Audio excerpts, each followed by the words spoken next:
the way you use prompts and the way you use mindfulness is when you're going into a review, when you're interviewing someone, when you're in a position where you're giving someone feedback, you're mindful of the things you don't want to be doing.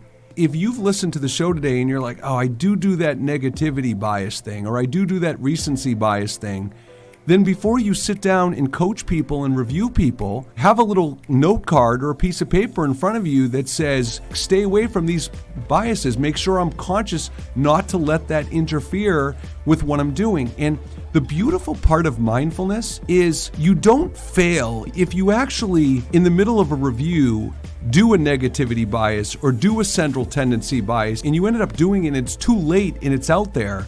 And when the review is over, you recognize that you did it, you still get credit. It still counts because you were at least mindful that you did it. You really can't change habits and behaviors until you catch yourself in the act. You know, I run a masterminds group with a bunch of other business owners, and one of the members of the masterminds group, in the middle of giving feedback, she changed the word but to and. And so that's a prompt, that's mindfulness to say, wait, I started out by saying but I meant to say and she changed it and corrected it. So just remember, it's not easy, but it's not impossible to use these new awarenesses and put them into play. You have to have an awareness that you do it.